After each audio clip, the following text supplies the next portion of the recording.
So, a lot of people talk about self-love or even self-compassion.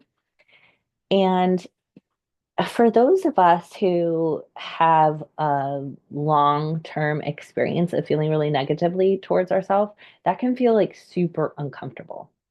And something that someone said recently that I was like, oh my gosh, wow, was the term self-reverence. That feels like something that is much more within reach when we're talking about bringing something to ourselves that is not, that is meant to sort of open us up to or reduce our the overwhelm of self-hatred. I heard Liz Gilbert talk recently about a story of the Dalai Lama when he first came to the US, and he was meeting with a small group of people, and they were saying like, what is the traditional practice from your tradition on how to deal with self-hatred? And apparently, it took him like 15 minutes back and forth with the translator or interpreter to be like, what is it that you're talking about? Self-hatred? And he kept asking, like, who is it that you're hating? Like, who's the enemy? Because he couldn't understand hating yourself. And I guess he said, like, you are your only person. Like, you're your best friend. Like, you're the one that you're with, attached to forever. Like, why would you hate yourself? And apparently he was like, okay, this is because he looked around the room and everybody was like, yeah, self-hatred. And he was like, you all feel this way? And they didn't even have a term for it. And he was like, okay, this is what we will begin working on when we come to the US. And he was like, all right, so think about like how your mom treated you. And everyone was like, no, like that was not loving. I didn't feel loved by that. And he's like, okay, think about how your grandma loved you. And he was like, and people are like, oh no, I was scared of my grandma, right? And it's so fascinating because it makes me think of when I was first getting involved with Al-Anon, which is a 12-step group for people who have friends and family or whose lives have been affected by alcoholism or addiction. um, they were like always talking about this thing, God of your own understanding. And I was like, yeah, I don't do God. Like, I think it's really weird because I came from, super ultra fundamentalist, conservative, evangelical Christianity. And I was scared of God, and I felt like God was a jackass, right? So I didn't want anything to do with that. And I was telling this to my sponsor, and she was like, oh, yeah, the God of your understanding means that you make up a God who you want to believe in. And I was like, that doesn't sound right. Like, what? How could that be? Like I like come from a tradition of like there's no such thing as like you're making it up. Like it's only what is being told to you. And she was like, yeah, you are creating a higher power that like you can get on board with, one that feels good to you. And I was like, it still felt so weird to me, and it took so long for me. And I was like, well, I'm really mad at God. Like I don't like God. And she was like, yeah, the version of God that those people created for themselves was something that you didn't like. But that has nothing to do with God. That's just what they made up. Like it's not God's fault that people walk around like whatever is like running this universe. It's not their fault that people are like, "Oh, God says you're going to hell for A, B, or C." Like that's just people made that up. And I was like, yeah, but the Bible. And she was like, yeah, people made that up. Like everybody made everything up. There's nothing on this planet that's not made up. So if they can make up a God who's scary and mean, why can't you make up a God who's amazing? And I was like, what? It still feels kind of wild to me. But I decided to do it, and she said, like, do a project and like try to imagine a God that, make one up that you like, and then that can be your God. So mine was ended up being this amazing grandma who's like tough kind of. She's like super sweet, but she's also super tough. So she's like, if people start to tell me that like I'm bad or wrong or anything else, she's like, hey, like don't say that to my kid, you know. She's like very protective of me and very like tough but also really loving and strong and like assertive, and she's awesome. And what was interesting is as I like started having conversations with her, when I then started doing parts work through the concept of internal family systems, I ended up connecting with parts that are like future versions of me, which is a little bit connected to um, some exercises that I've done with Martha Beck around like connecting with your past and future selves. And my oldest self is the one who is like always in every single conversation with my parts. Like, no matter if sometimes like every age of me will show up, sometimes it'll just be like one or two, but without fail, in every single conversation is this old version of me who's like in their 80s or something. And they, one day I realized, oh my gosh, they are exactly like that God grandma that I had invented. And so it's really sweet in the sense of like, my version of God is like this best version of me. And some people like to use like higher self instead of the word God, or like, you know, source, or like oversoul, or whatever it is that you want. But I think it's really sweet to know that we could make it up and that we could start to think of someone who is like someone that we would feel really reverent around, um, and someone who could like be really reverent towards us. So self-reverence, I don't even know what the definition of reverence is, but it feels to me like it's like I like honor you, like I revere you. Let's see. Reverence definition.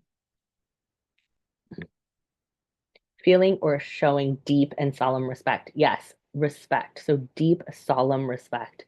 Um, so if we think about ourselves and each other, with like maybe we can't reach for love. Maybe compassion feels a little too like it doesn't hold the like weight of what harm has been done. Because sometimes people are like, oh, you can have compassion knowing that everybody's like coming from their defense state, and so they don't know what they're doing, and so we don't want to blame them. But then that can lead them to think they have to like put up with it or stick around for it, or like love someone who's being abusive towards them. And it's like all of that is true. Everyone's absolutely innocent.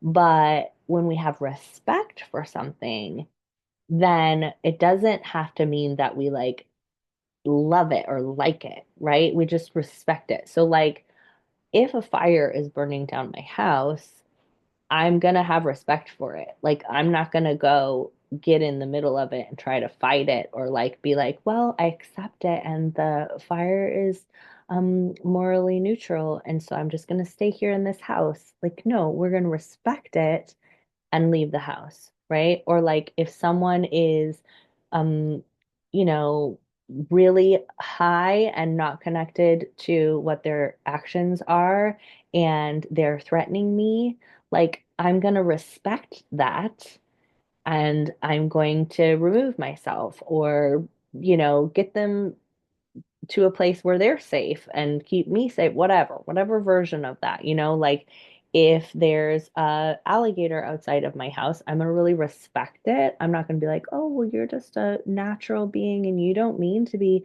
scary, so I'm just gonna come give you a hug. Like, I'm gonna call animal control and be like, there's an alligator. I'm gonna lock the door and stay inside until the alligator is not around because I respect it, right? So in the same way, I feel like we can bring that to ourselves in that like self-reverence. We can be like, I respect you. Like you were born, you exist, you have been sincerely showing up and trying all of these years. You are confused.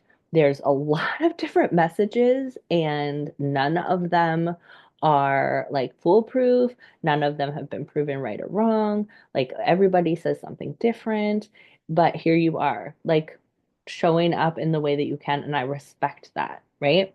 And if we can't bring that respect to ourselves quite yet, because we still have so much self-criticism, we could think of, and this is sort of borrowed from Kristen Neff, who talks about seeing each other as like seeing ourselves as we would a friend. Um, you can think about someone that you have a lot of reverence for.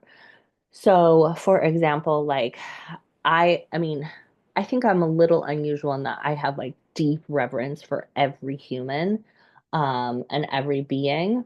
So I'm someone who would be like, about anyone.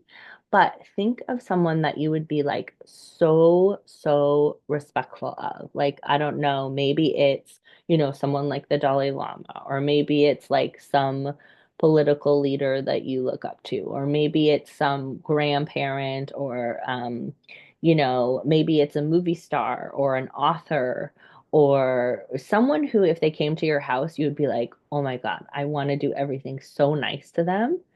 Um, and and picture that person every time you're interacting with yourself. Okay, so for me, maybe it would be who would be the person that I would be like, oh my gosh, maybe it would be Byron Katie. Definitely my kid, I feel this way about. I'm like, oh my gosh, I'm so honored that you're here. Like, I just want to like bring you the nicest cup with like the nicest tea with the nicest little cookies. Like, I feel that way about my kid. And like I said, I feel that way about everybody. But find someone who like you especially would be so honored if they came over to your house. Like Oprah, or whatever is that version of that for you, right? That you would be like, oh my gosh. And you can treat yourself like you would treat that person. And it's gonna feel foreign for a while. It's gonna feel uncomfortable for a while, but you imagine that you're doing it towards that person so that you can practice it, right? Because all of those parts that have been like tearing you up and so critical of you, they've been protecting you, and they feel really like important about their work, right? They feel really self-righteous about it, and they're gonna fight you and be like, nope, this is way better if we can beat you up. So just open yourself up to like, what would it feel like to even spend 5 minutes a day treating myself like that? You know, take 5 minutes and be like, okay, I'm gonna pretend that I am, um, you know, the Buddha, and the Buddha has just come over to my house, and what would I do for the Buddha? And what's nice about this is it when you practice it, you're working with what you actually have. So, like, a lot of people are like, oh, you deserve $1 million in a mansion. And, like, if you actually respected yourself, then you would envision yourself having all those things, and you would have all those things. And again, for a lot of us, it's too much of a stretch. So, like, people are like, go to fancy shops and buy expensive things, and like spend money like you have money, and then you're gonna get more. And that can put people into quite a pickle, right? Because they go beyond their comfort zone, and then they get afraid, and then they contract, and blah, blah, blah, blah.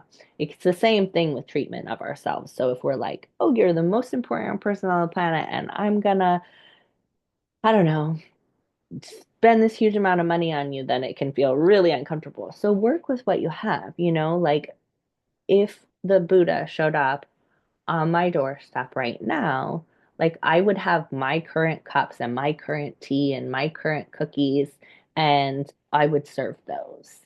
So you're going to give yourself from what you have right now so that it doesn't like threaten that part of you that's like, oh, this is too big, this doesn't match, and just practice that like reverence. So it might be that you even say, like, I don't super agree with what's happening right now, or I don't love what's happening right now, but I can respect it. I can bring that reverence, and I can say when I'm in my deepest sadness, like, you make sense for feeling that sad. Or I can say when I'm in my most confused, like, it makes sense that you feel confused. Or when I go, oh my God, I said I was going to do this one thing and now I changed my mind and they're going to think I'm stupid. I can just be like, yeah, let's share that with them. Like, hey, I'm feeling insecure because I said I would do this thing, but I feel like maybe I don't want to, and I feel like back and forth a little bit on it. I did that this morning with something, and I'm like, wanted to just be like so chill and easy breezy, and I don't know if I can be that. And they were like, okay, you know. And whatever, even if they had said like, ugh, you're so annoying and hard, I could be like, reverence towards that. You know what? I could see how this would feel annoying and hard to you. That makes sense. So try that out. See what self-reverence feels like, even giving it to yourself just for like a minute or two each day. And yeah, trying to remember if there was anything. Oh, yeah.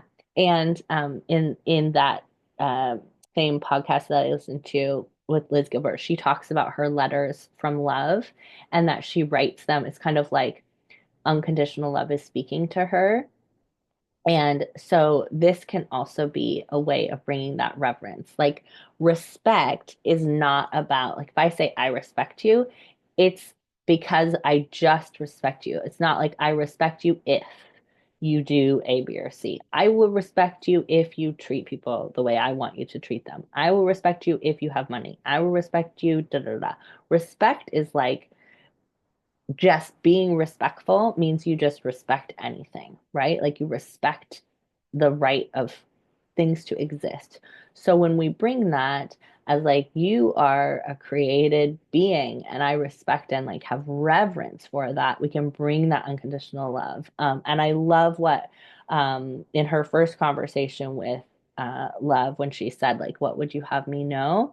They said, you don't need to get better for us to love you. And that can be a great place to start with for that self reverence. Like, you don't need to be blank for me to love you. Speaking from that place of that, like, grandmotherly, like, um, God of your own understanding, unconditional love place.